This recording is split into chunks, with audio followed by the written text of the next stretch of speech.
Section 16 की हमने conditions के बारे में बात की थी और सेक्शन 16 इनपुट टैक्स क्रेडिट लेने की कंडीशंस के बारे में बात करता है। आज हम कल क्लास में हमने बात की थी इनपुट टैक्स क्रेडिट लेने की टाइम लिमिट, आईटीसी लेने की टाइम लिमिट। ऋषभ क्या है, what is the time limit for availing the ITC?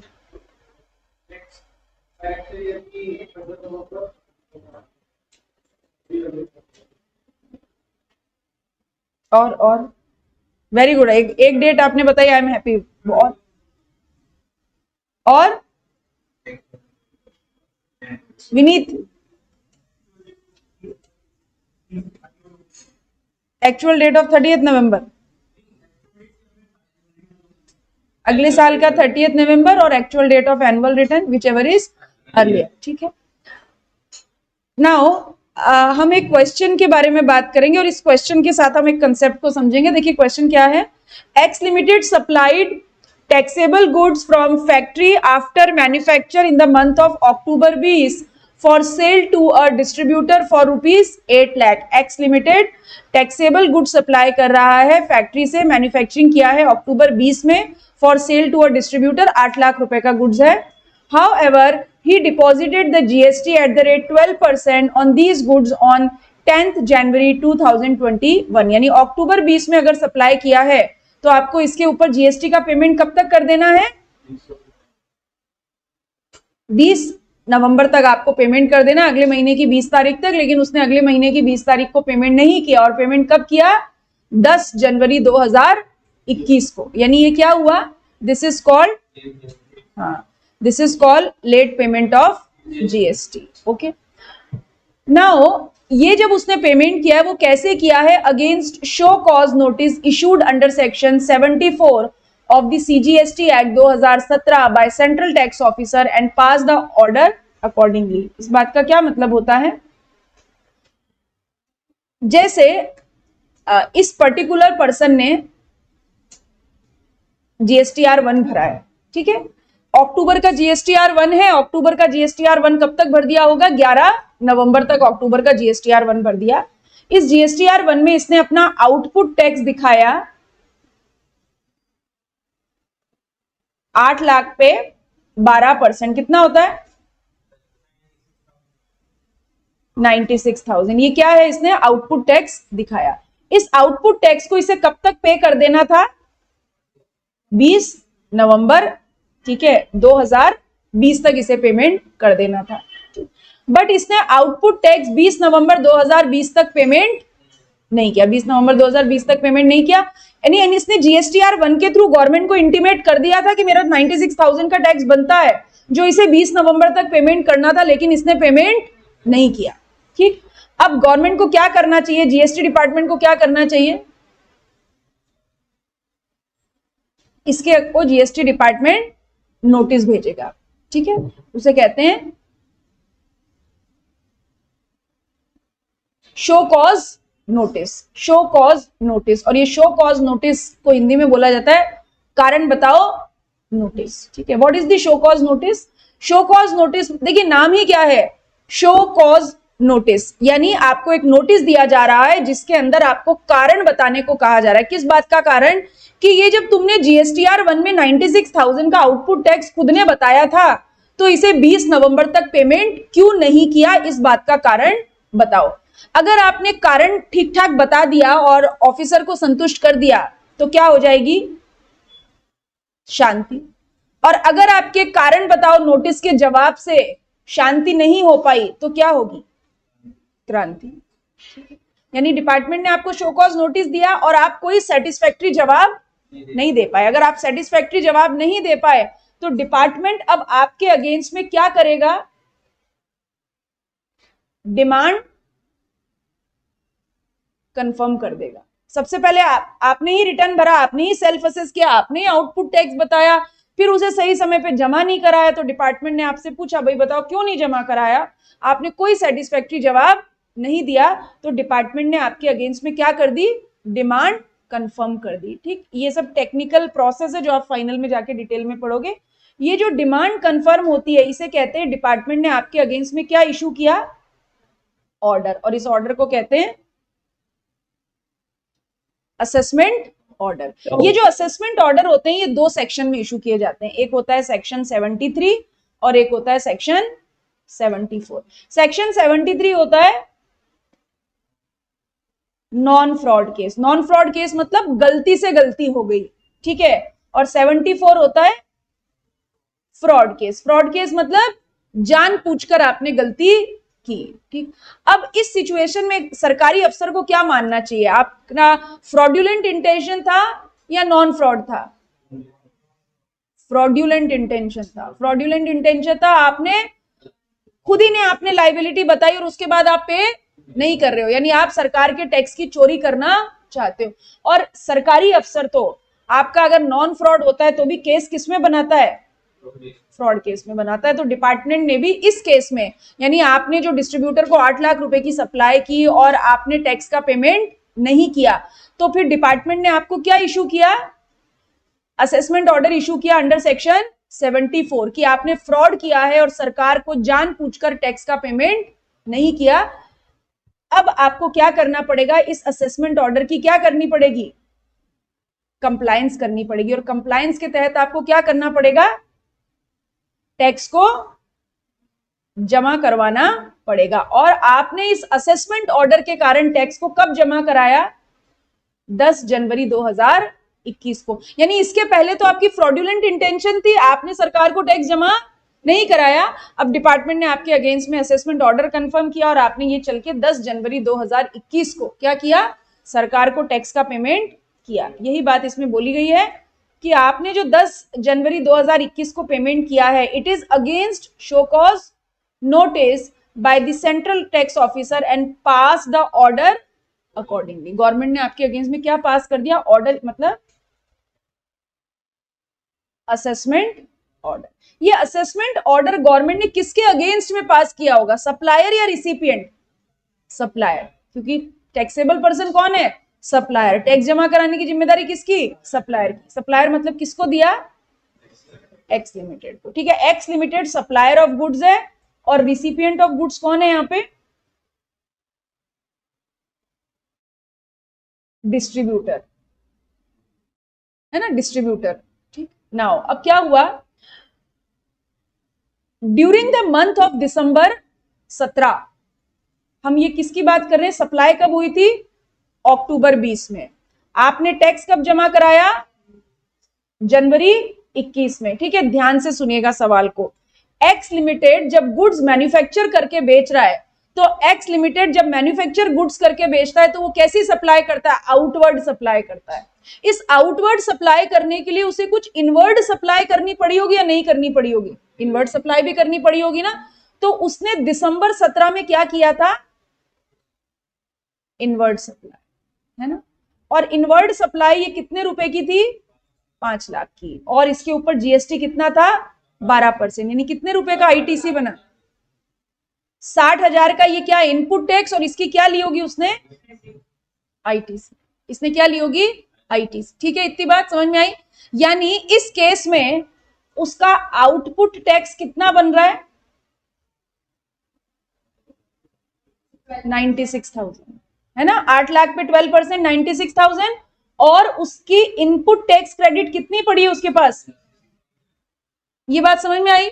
इसमें कोई कंफ्यूजन, क्लैरिटी है? नाउ फाइंड, आपसे पूछा है, आप बताइए, find the net GST deposited bye x limited into government account on 10 जनवरी 2021। यानी इतना उसका आउटपुट टैक्स बनता है और दिसंबर 17 में जो उसने रॉ मटेरियल खरीदा था उसके ऊपर उसकी 60,000 की आईटीसी भी उसके पास पड़ी हुई है। अब आप बताइए कि उसकी नेट जीएसटी लाइबिलिटी क्या होगी? What is the meaning of net GST liability?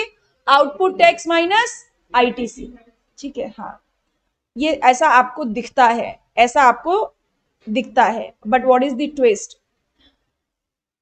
अगर आपने किसी डिमांड ऑर्डर के अगेंस्ट में कोई आउटपुट टैक्स जमा कराया है, क्या बोला मैंने?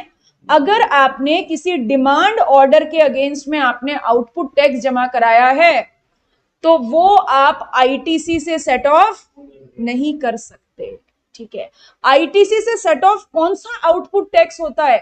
जो आप सेल्फ असेस करके जमा कराते हो। यहां पे आपने 96,000 का आउटपुट टैक्स है अपनी ईमानदारी से जमा नहीं कराया, आपके अगेंस्ट में फ्रॉड केस में डिपार्टमेंट ने ऑर्डर इशू किया, तब आपने जाके 96,000 का आउटपुट टैक्स जमा कराया। इस आउटपुट टैक्स से कोई आईटीसी सेट ऑफ नहीं हो सकती। Means what is the basic thumb rule, आप खून देंगे तो आजादी मिलेगी, खून नहीं देंगे तो आजादी नहीं मिलेगी, ठीक है। तो जब खून देंगे आजादी मिलेगी, तो खून कैसे देना है, वॉलेंट्री देना है, ऐसे जबरदस्ती धर पकड़ के आपको रस्सी से बांध के खून लें आपको, वॉलेंट्री अपने आप सेल्फ असेसमेंट से, ठीक है। तो जो आपने आउटपुट टैक्स सेल्फ असेसमेंट से दिया है तभी आप आईटीसी एडजस्ट कर सकते हो। अगर ऑर्डर कंफर्म होने के कारण किया है तो आप आईटीसी एडजस्ट नहीं कर सकते, ठीक। नाउ अब देखिए क्या इसको किस तरीके से बताया गया। ऐसा ही स्टेटमेंट, ऐसा ही प्रेजेंटेशन एग्जाम में करना है। हमसे क्या पूछा है, नेट जीएसटी लायबिलिटी, तो हम ये टेबल किसके लिए बना रहे हैं, net GST deposited where it is a fraud under section 74, fraud हुआ है 74 में, डिपार्टमेंट ने ऑर्डर कंफर्म किया है। आपका आउटपुट टैक्स कितना बनता है, 96,000, CGST SGST 96,000 less ITC not allowed since it is paid against the order where there is a fraud. Fraud case में अगर कंफर्म ऑर्डर इशू हुआ है तो आप आईटीसी एडजस्ट नहीं कर सकते, यानी 96,000 का आउटपुट टैक्स तो है आपके पास, ई क्रेडिट लेजर में क्रेडिट भी पड़ी है, बट आप उसे सेट ऑफ नहीं कर पाओगे, ठीक है। तो यहाँ पे आईटीसी अलाउड नहीं है। तो इस केस में मेरी नेट जीएसटी लायबिलिटी कितनी बनेगी, कितना जमा कराना पड़ेगा, 96,000। इसमें कोई कंफ्यूजन है, कोई डाउट है, ठीक है। चलिए इसके बाद दूसरा पूछा, अब आप बताओ, your answer is different if messrs x limited paid 12% against show cause notice issued under section 73 when there is a no fraud। मतलब डिपार्टमेंट ने आपके अगेंस्ट में ऑर्डर तो कंफर्म किया, बट सेक्शन 74 में आपको ऑर्डर नहीं दिया, 73 में दिया, यानी पैसा तो आपको जमा कराना है लेकिन आपका फ्रॉडुलेंट इंटेंशन नहीं माना। तो क्या आपका जवाब अलग होगा, सेम। मतलब अगर आपके अगेंस्ट में डिमांड ऑर्डर कंफर्म हुआ है, चाहे फ्रॉड केस में हुआ है या नॉन फ्रॉड केस में हुआ है, इसलिए अगर आप कोई आउटपुट टैक्स जमा करा रहे हो, यानी आपने कोई ट्रांजैक्शन छुपाया, वो सरकार की नजर में आ गया और सरकार ने आपको डिमांड ऑर्डर कंफर्म करके दे दिया, तो आप आउटपुट टैक्स तो दोगे बट इनपुट टैक्स क्रेडिट उसके अगेंस्ट में क्लेम नहीं कर पाओगे। इन दोनों बातों में कोई भी कंफ्यूजन आपको हो रहा है तो पूछो। सेक्शन 73, हाँ,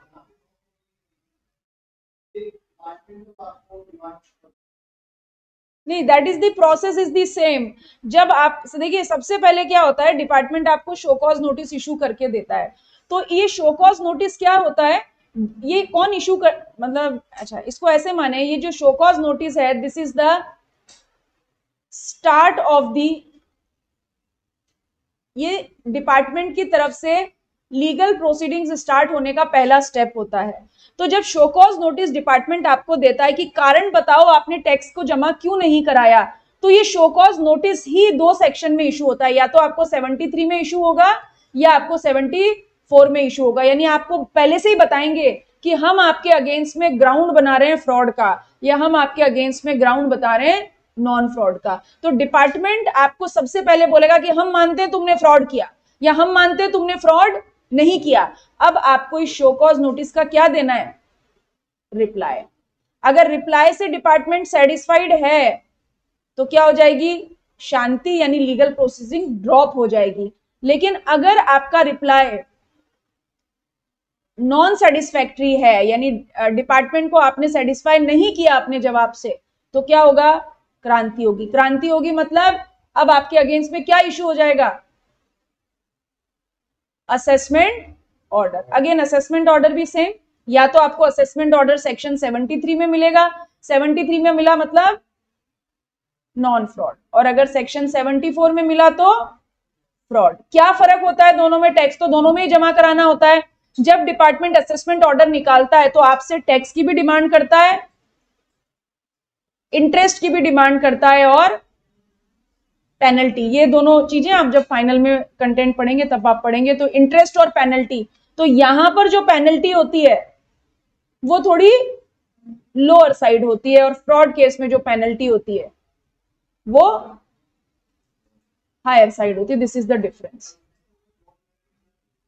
ऐसा तो आप सोच रहे हो ना, डिपार्टमेंट मानता है आपने फ्रॉड किया, मतलब एक्स लिमिटेड ने 8 लाख रुपए का माल एक डिस्ट्रीब्यूटर को बेचा और आपने बिना जीएसटी इनवॉइस के वो माल बेचा, यानी आपने उस ट्रांजैक्शन को सप्रेस करने की कोशिश की, आपने उस ट्रांजैक्शन को दबाने की कोशिश की। अब आप बोले मैं तो भोला हूं, मैं तो मासूम हूं, मुझे तो पता ही नहीं था जीएसटी इनवॉइस भी बनाना चाहिए क्या, इसलिए जीएसटी इनवॉइस मैंने नहीं बनाया।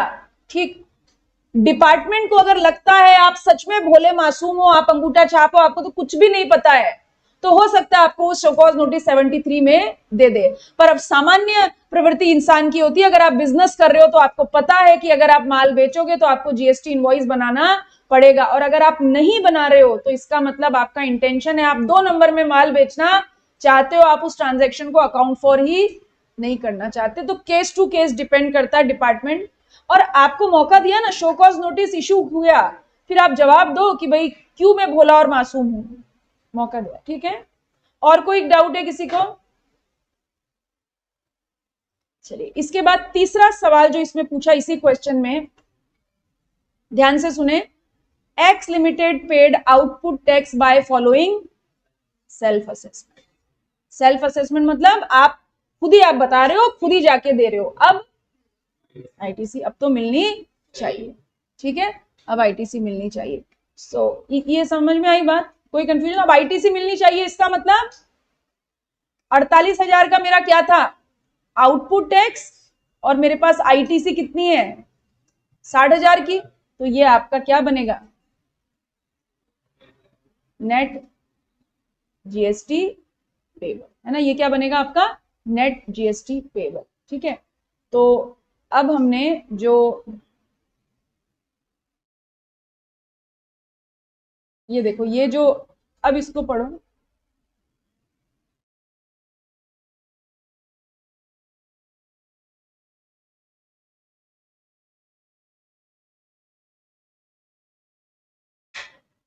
ये डिमांड हैज बीन कंफर्म्ड, यहां पे लिख लो। इस बात का मतलब क्या होता है, डिमांड कंफर्म करने का तरीका क्या है, डिपार्टमेंट ने आपको क्या दे दिया, असेसमेंट ऑर्डर। असेसमेंट ऑर्डर मतलब या तो सेक्शन 73 में दिया या सेक्शन 74 में। 73 इज अ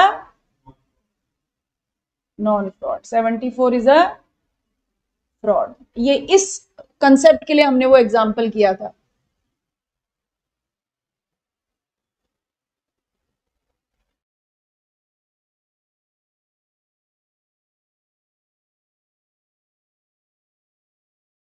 ठीक है,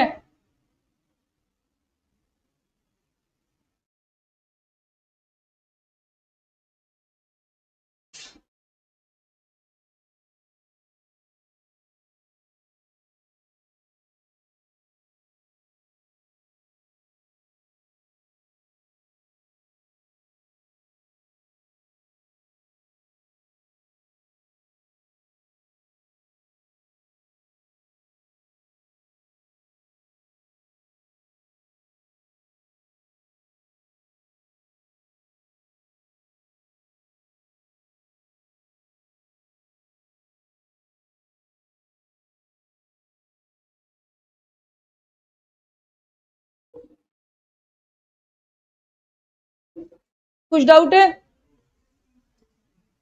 चलिए एक और सवाल करेंगे।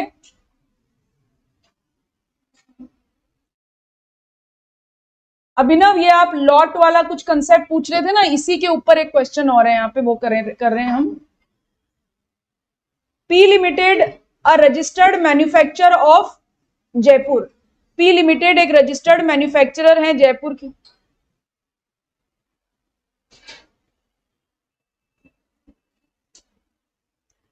पी लिमिटेड एक रजिस्टर्ड मैन्युफैक्चरर है जयपुर के, entered into a contract with supplier for supply of input Z in October 2023, है ना। एक रजिस्टर्ड मैन्युफैक्चरर है जो एक कॉन्ट्रैक्ट एंटर में कर रहे हैं एक सप्लायर के साथ, for supply of input Z in October 2023. As per contract, it was agreed that 10,000 kg of input Z will be supplied for rupees 7,28,000 inclusive of CGST and SGST at the rate 6%. यानी कितनी हो गई GST की rate? 12%. GST हो गया 12%.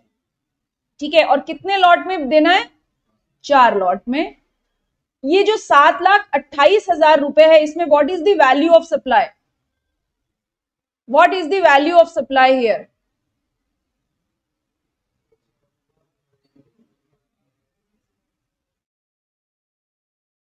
परी आपको जवाब देना है. रीड करो इसको, ये जो मैंने ब्रैकेट मार्क किया इसको रीड करो और मुझे बताओ what is the value of supply. Ayush अगला जवाब, ये जवाब आप भी दोगे. कैलकुलेट करो what is the value of supply here. Value of supply क्या है इसमें?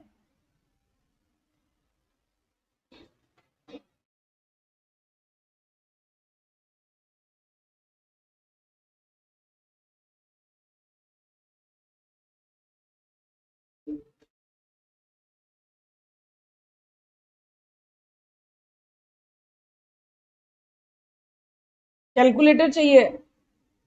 दो भाई, ऋषभ कैलकुलेटर दो इनका. रहने दो, आपकी जरूरत नहीं है, आप पुराने दोस्त हो गए अब इनकी.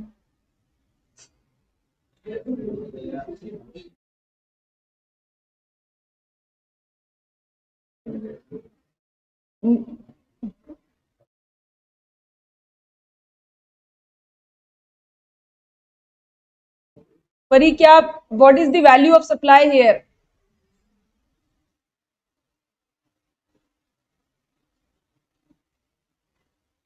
आयुष,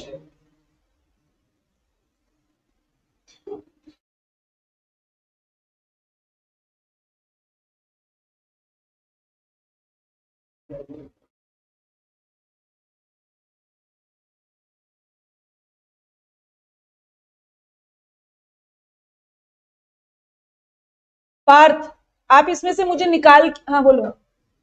4.5 लाख, 6.5 लाख कैसे निकाला? 6.5 लाख क्यों किया 112 से डिवाइड?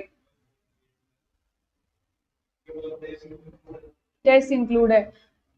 पार्थ मुझे इसमें आईटीसी की अमाउंट बताओ. Parth, ITC input tax credit की अमाउंट बताओ.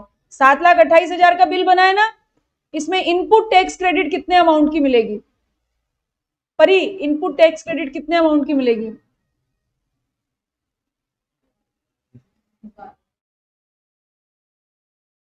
12% की मिलेगी. हाँ ठीक है, क्या अमाउंट होगा 12% का?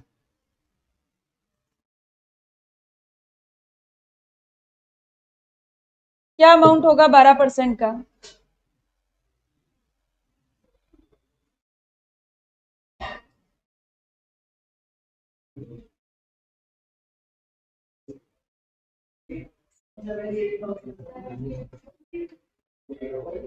पार्थ, क्यों 78 कैसे निकाला आपने? हाँ कैसे निकाला? 650,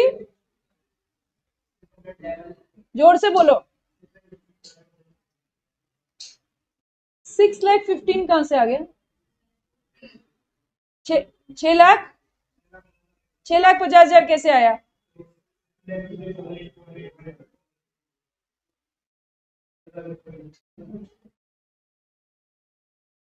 ये 7,28,000 आपकी इनवॉइस वैल्यू है, इसके अंदर जीएसटी शामिल है. हाँ, इसे सीधे 12 से भी मल्टीप्लाई करने से आपका अमाउंट आ जाएगा.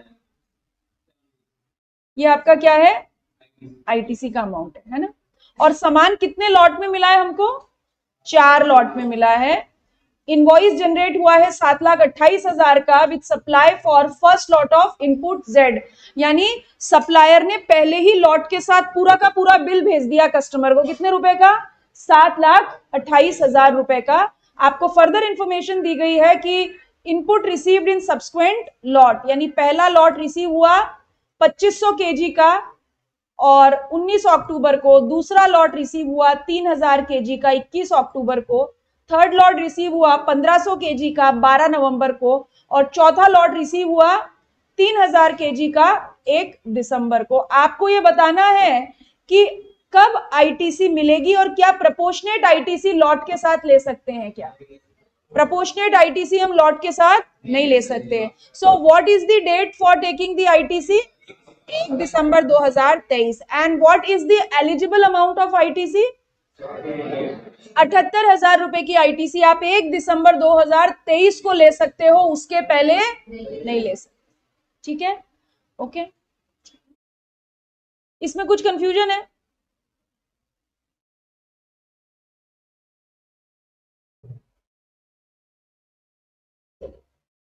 ओके, अब है ना, आपने बहुत बार ये ऑफर देखा होगा, बाय वन गेट वन। मुझे तो ये बहुत ही इंटरेस्टिंग लगता है, मैं तो कहीं भी जाके यही देखती रहती हूँ कि किस चीज के ऊपर बाय वन गेट वन है। ठीक है, तो जब भी आप bye one get one offer आपको मिलता है, what is the pricing mechanism of this by one get one offer? महंगी कर देते हैं, अच्छा, और नहीं नहीं, जरूरी नहीं है महंगी कर देते हैं। बहुत बार जो ब्रांड्स होते हैं, जो हाईएस्ट एमआरपी होती है उसकी देते हैं। और इसके अलावा और कुछ? शुभम, ये बाय वन गेट वन का प्राइसिंग मैकेनिज्म कैसे होता है? प्राइस बढ़ा के बताते हैं जो स्टॉक।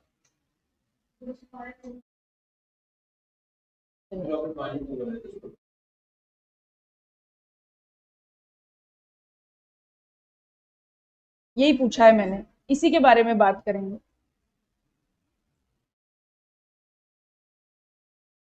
व्हाट इज द, दीक्षांत, what is the price mechanism for bye one get one?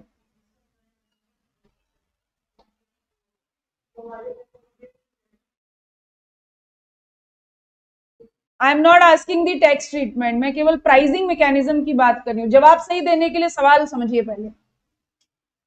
What is the pricing mechanism?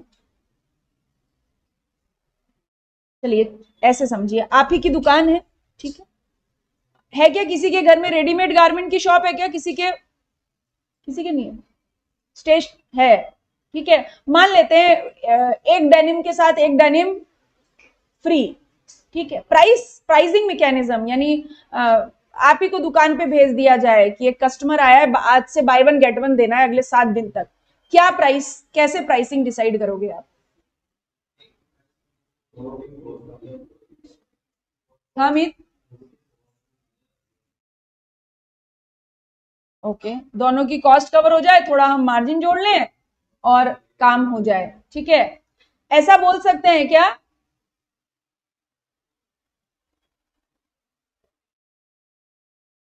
जब भी bye one get one offer होता है तो दो चीजों के लिए क्या चार्ज करता है सप्लायर आपसे? सिंगल प्राइस, सिंगल प्राइस, ठीक है। से मान लेते हैं कि दो डेनिम्स हैं और दो डेनिम के लिए आप प्राइस डिसाइड हुई 3,500, 3,500 में बाय वन गेट वन। आप फ्लाइंग मशीन में गए, लाइफस्टाइल में फ्लाइंग मशीन के काउंटर पे आप गए, कोई भी आप दो डेनिम ले लीजिए, एक डेनिम के साथ एक डेनिम, और आपको कितना प्राइस देना पड़ेगा? 3,500 रुपए। This is a bye one get one. यानी ये जो 3,500 रुपए है, ये क्या है? This is a value of supply of goods, यही है ना?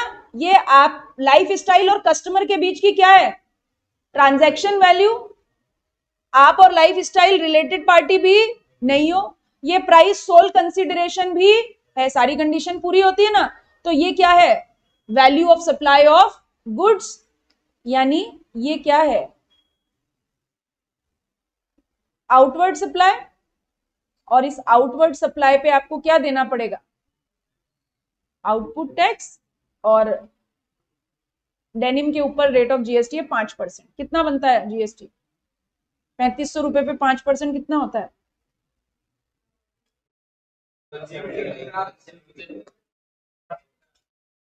1,750।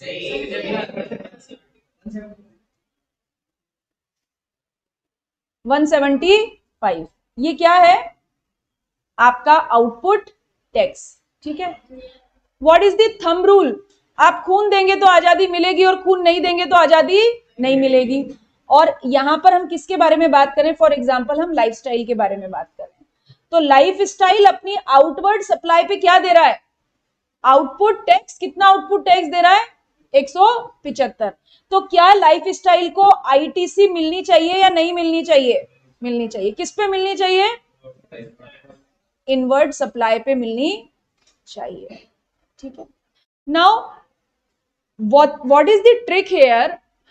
कुछ आर्ग्यूमेंट्स क्रिएट हुए कि आप ना बाय वन गेट वन दे रहे हो। बाय वन गेट वन मतलब आप एक डेनिम फ्री में दे रहे हो। आप एक डेनिम फ्री में दे रहे हो, तो जो चीज आप फ्री में दे रहे हो उसके ऊपर आप आउटपुट टैक्स नहीं दे रहे, तो उसके रिलेशन में आपको आईटीसी भी नहीं मिलनी चाहिए। डिपार्टमेंट ने, जीएसटी काउंसिल ने एक सर्कुलर इशू किया और उस सर्कुलर में यह बोला गया कि क्योंकि हम जब भी bye one get one product बेचते हैं तो उसमें फ्री कुछ नहीं होता, क्योंकि बस फर्क क्या है? आप कह रहे हो बाय वन गेट वन, बाकी है क्या? आप एक प्राइस में दो सामान दे रहे हो। आप कस्टमर को बोलने के लिए कहते हो कि bye one get one, but actually में होता क्या है? कोई भी कॉर्पोरेट, कोई भी कंपनी आपको चैरिटी करने के लिए नहीं बैठा है। वो क्या बोलते हैं?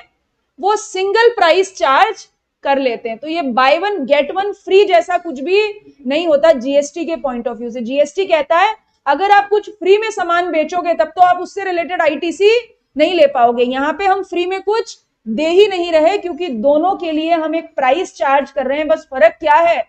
दो डेनिम की अलग अलग प्राइस ना बता के हम उसको क्या कहते हैं? 3500 रुपए में दो डेनिम।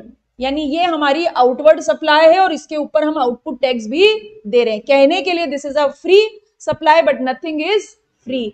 इसीलिए जब भी bye one get one offer कोई भी सप्लायर बेचता है और उससे रिलेटेड कोई इनवर्ड सप्लाई होती है तो उसके ऊपर आपको क्या मिल जाएगी? आईटीसी। यानी लाइफस्टाइल आपको दो डेनिम दे रहा है 3500 रुपए में। लाइफस्टाइल ने भी तो ये दो डेनिम कहीं से खरीदी होगी ना, इनवर्ड सप्लाई ना। दोनों डेनिम के ऊपर उसे क्या मिलेगी? आईटीसी मिलेगी, क्योंकि जब दोनों डेनिम बेच रहा है तो फ्री कुछ नहीं है, दोनों के लिए एक प्राइस चार्ज हो रही है। That is called single price for two items, two products, two commodities. ठीक है। अब है ना, आप एक बार ये टेक्स्ट पढ़ें और फिर अगर दिमाग में कोई भी डाउट आता है ये पढ़ के, क्योंकि हम बहुत सारा सामान बाय वन गेट वन खरीद के लेके आते हैं।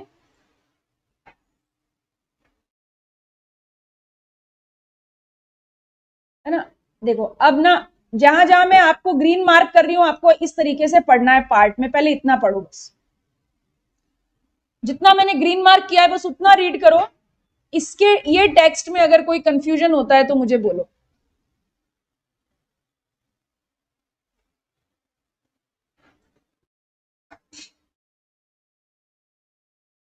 यहां तक पढ़ना है ना, यहां तक पढ़ो। ये कोई इंडिविजुअल सप्लाई नहीं है फ्री ऑफ गुड्स की, बट है क्या? दो और मोर इंडिविजुअल सप्लाई हम कैसे दे रहे हैं? Single price. यानी एंटायर सप्लाई के लिए हम क्या चार्ज कर रहे हैं? यानी हम कस्टमर को दो अलग अलग प्राइस ना बता के बोल रहे हैं दो चीज ले जाओ और ये एक प्राइस है। ठीक है। अब इसके बाद का टेक्स्ट पढ़ेंगे। अगला पढ़ो। सो इसे बाय वन गेट वन नहीं कहना चाहिए जीएसटी के पॉइंट ऑफ व्यू से। क्या कहना चाहिए? दो चीज के लिए एक प्राइस। ठीक, इतनी बात समझ में आ गई। नाउ अगली बात पढ़ें।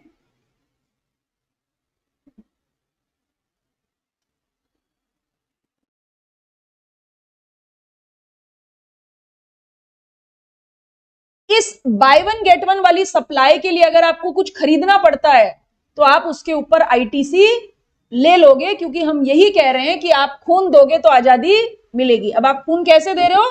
दो चीजों का सिंगल प्राइस। आप आउटवर्ड सप्लाई कर रहे हो, पैसा भी ले रहे हो, आउटपुट टैक्स भी दे रहे हो, तो उससे रिलेटेड इनवर्ड सप्लाई पे आपको आईटीसी भी मिल जाएगी। ठीक।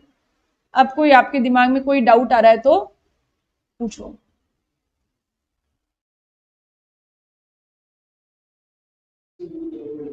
16। हाँ हाँ हाँ, बताना है मुझे, पेंडिंग है वो। बताना है। यहां तक ओके? इसमें कोई कंफ्यूजन है, कोई डाउट है किसी को भी? देखिए,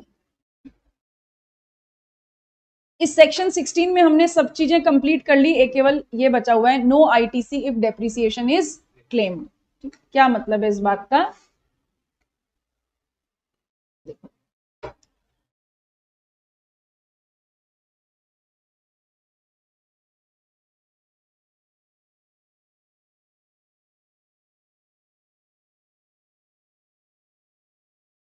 जीएसटी लॉ में सबसे प्यारा आंखों का सितारा कौन?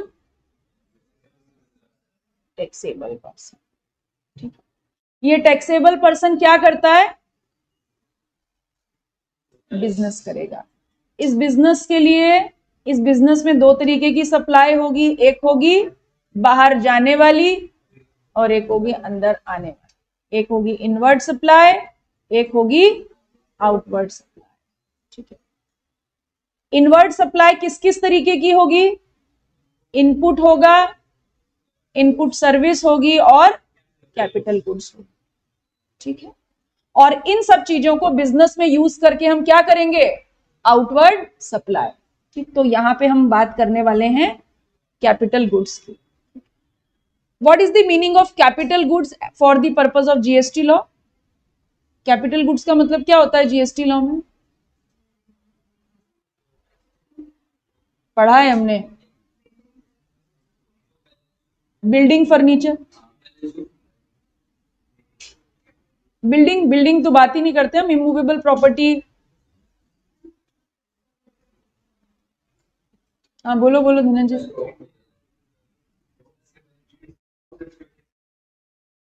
जिसको प्रोसेस करके से, कौन बोला ये जिसको प्रोसेस करके? जिसको प्रोसेस करके सेल करना होता है वो कैपिटल गुड्स होते हैं क्या?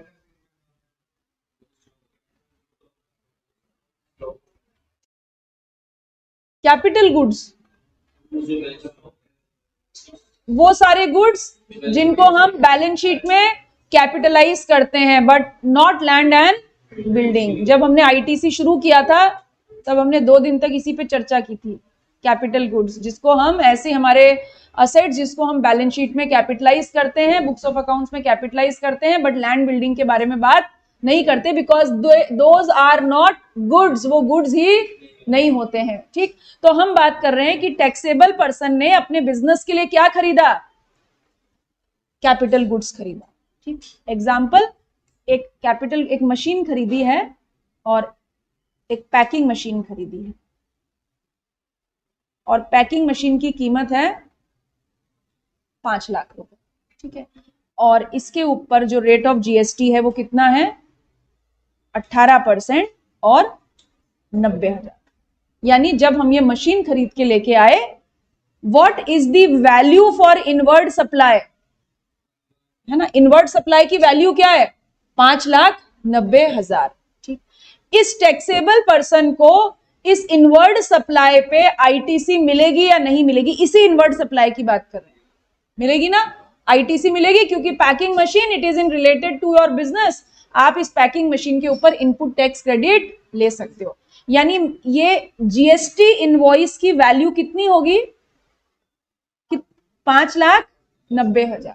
ठीक है, इस 5,90,000 का ब्रेकअप कैसे करेंगे? जब ये इनवर्ड सप्लाई आप लेके आओगे तो 5,90,000 का ब्रेकअप कैसे करोगे? हाँ, क्या अकाउंटिंग एंट्री होगी? Very good.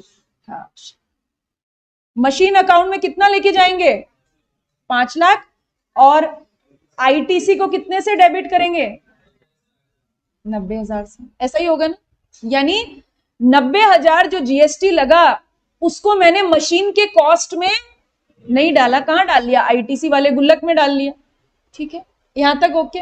इसमें कोई कंफ्यूजन? ये तो हम हमेशा से पढ़ते ही आ रहे, ऐसा ही करना है। ओके, दिस इज हो गया ऑप्शन 1। ऑप्शन 1। ठीक है, किसी ने मेरे से एक दिन क्लास में पूछा भी था कि अगर कोई व्यक्ति इनपुट टैक्स क्रेडिट ना ले तो, किसी ने पूछा था, आई डोंट नो, यहां ध्यान नहीं आ रहा। हाँ, और ना ले तो ना ले, उसकी इच्छा है, कोई जोर जबरदस्ती नहीं है, कोई डंडा नहीं मारेगा अगर आपने इनपुट टैक्स क्रेडिट अवेल नहीं की।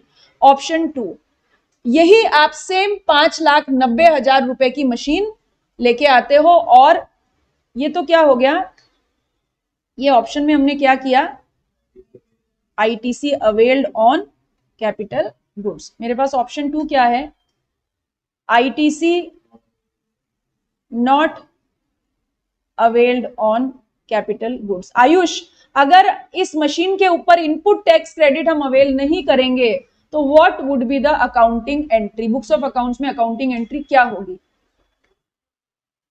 मशीन अकाउंट डेबिट कितने रुपए से आयुष? 5,90,000 से, to mister X. Very good, Ayush के लिए ताली बजाओ सब। 5,90,000 से मशीन अकाउंट डेबिट होगा और हम क्रेडिट करेंगे मिस्टर एक्स को, क्योंकि यहां पे हमने इनपुट टैक्स क्रेडिट अवेल नहीं की। अगर इनपुट टैक्स क्रेडिट अवेल नहीं की तो जो इनपुट टैक्स लगा, जो जीएसटी लगा, वो कहां चला जाएगा? मशीन की कॉस्ट में। इसमें किसी को कोई कंफ्यूजन नहीं? ठीक। नाउ आयुष, अगला सवाल, इस केस में अब क्योंकि आईटीसी तो मेरे पास है ही नहीं ना, आईटीसी तो हमने ली नहीं, ऐसा आपने डिसाइड किया कि हमने आईटीसी नहीं ली, इसलिए मशीन की कॉस्ट को हमने कितने से डेबिट किया? 5,90,000 से। ठीक है, अब बुक्स ऑफ अकाउंटिंग की बात करते हैं। अकाउंट्स में मुझे इस मशीन के ऊपर डेप्रिसिएशन क्लेम करना है। अकाउंट्स में मुझे इस मशीन के ऊपर डेप्रिसिएशन क्लेम करना है। किस वैल्यू पे डेप्रिसिएशन क्लेम करेंगे? पूरे पे करेंगे, 5,90,000 पे। अगेन इस 590 का ब्रेकअप क्या है? 5 लाख तो मेरी कॉस्ट है, प्लस 90,000 मेरा क्या है? जीएसटी है। पर मैंने सबको किस में बुक कर लिया? मशीन अकाउंट में बुक कर लिया। कितना बुक कर लिया? 5,90,000 मैंने बुक कर लिया, तो मेरे को डेप्रिसिएशन भी किस पे लगेगा? 5,90,000 पे। यानी अब मैं ऐसा कह सकती हूं क्या, मैंने 5 लाख वाली अमाउंट पे भी डेप्रिसिएशन क्लेम किया और जीएसटी कंपोनेंट पे भी मैंने डेप्रिसिएशन क्लेम किया। क्यों किया जीएसटी कंपोनेंट पे डेप्रिसिएशन क्लेम? क्योंकि वो जीएसटी कंपोनेंट नहीं, अब तो वो मेरी क्या है? मशीन की कॉस्ट। ठीक है, हम फोकस करेंगे 90,000 के ट्रीटमेंट पे। हम किस पे फोकस करेंगे? 90,000। इस 90,000 का यहां क्या ट्रीटमेंट हुआ? जीएसटी कंपोनेंट पे मैंने आईटीसी ली या डेप्रिसिएशन लिया? 90,000 पे मैंने क्या क्लेम किया? डेप्रिस। 5 लाख पे तो होता ही ना, वो तो मशीन की प्राइस है। इसी जीएसटी कंपोनेंट का यहां क्या ट्रीटमेंट हुआ? यहां पे क्या क्लेम कर ली मैंने? आईटीसी। यहां पे मैंने क्या क्लेम कर ली? क्या इस केस में मैं डेप्रिसिएशन ले सकती हूँ क्या 90,000 पे? नहीं। क्यों नहीं ले सकती? क्योंकि मैंने मशीन अकाउंट में 90,000 डेबिट ही नहीं किया। यानी जीएसटी के साथ दो बातें होंगी, या तो मार दिया जाए या छोड़ दिया जाए। यानी इस जीएसटी कंपोनेंट की या तो क्या ले लो आप, मैं केवल किस अमाउंट की बात कर रही हूं? 90,000 की। इस 90,000 का ही डिफरेंशियल ट्रीटमेंट होगा। 5 लाख का तो कुछ नहीं, 5 लाख तो मशीन की कॉस्ट है, उसमें तो हर केस में डेप्रिसिएशन होगा ही होगा। 90,000 को मार दिया जाए या छोड़ दिया जाए, यानी या तो 90,000 पे क्या ले लूं? आईटीसी, अगर इस ऑप्शन में जाती हूं तो। ठीक है, या फिर 90,000 पे क्या ले लूं? डेप्रिसिएशन, या तो इस ऑप्शन में जाती हूं। दोनों साथ हो सकते हैं क्या? 90,000 पे डेप्रिसिएशन भी ले लूं, आईटीसी भी ले लूं? नहीं हो सकता ना, क्योंकि डिपेंड करता है 90,000 को आप आईटीसी अकाउंट में डाल रहे हो या मशीन अकाउंट में डाल रहे हो। अगर आईटीसी अकाउंट में डाल दिया तो आईटीसी लोगे, डेप्रिसिएशन नहीं लोगे, और अगर मशीन अकाउंट में डाल दिया तो डेप्रिसिएशन ही लोगे। ये बात समझ में आई? कोई कंफ्यूजन? देवांश कुछ पूछना चाहते हो? पक्का? अब आप देखो,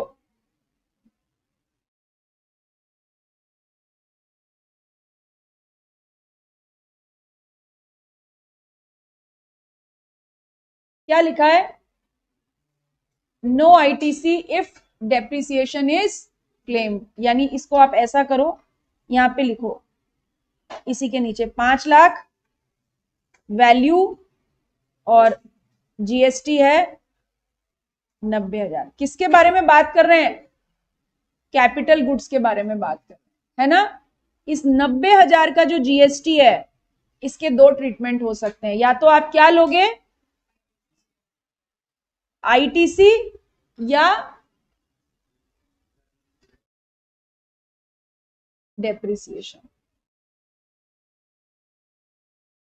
या तो आप आईटीसी लोगे या डेप्रिसिएशन।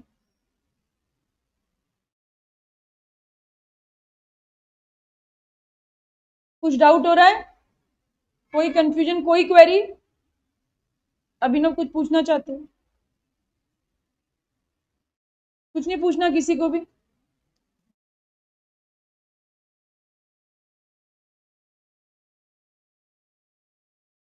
आप है ना, जब आप घर पे जब इसे दोबारा रिवाइज करें तो ये दोनों अकाउंटिंग एंट्री साथ में लिख लेना, ठीक है। एक अकाउंटिंग एंट्री हमने 590 की, एक अकाउंटिंग एंट्री हमने मशीन अकाउंट को डेबिट किया, आईटीसी को 90,000 से डेबिट किया।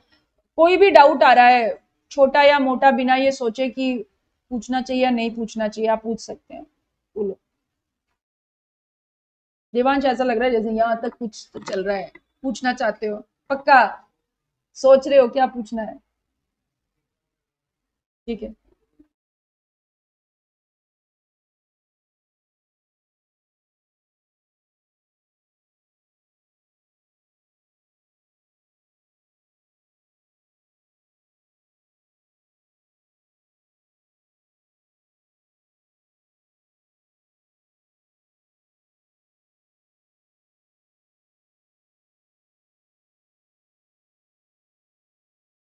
देखो, इसके साथ हमने क्या खत्म किया, हमने खत्म किया सेक्शन 16। सेक्शन 16 किसका होता है? Conditions for availing ITC. Section 15 किसका होता है? वैल्यूएशन। 14 किसका होता है? Very good, rate of GST change. 13 किसका होता है? Time of supply of service. 12 किसका होता है? Time of supply of goods का। 11 किसका होता है? Exemption by notification. Very good. 10 किसका होता है? नहीं पढ़ा अभी तक, कॉम्पोजिशन का होता है, ठीक है। 9 किसका होता है? चार्जिंग सेक्शन और रिवर्स चार्ज मैकेनिज्म। 8 किसका होता है? Tax treatment of composite and mix supply. और 7 कौन है? सलमान खान, सप्लाई।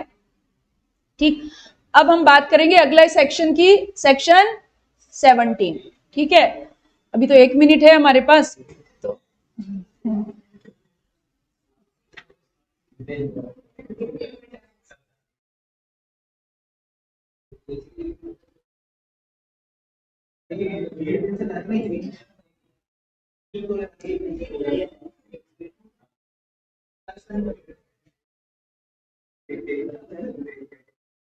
लिखो मेरे साथ साथ।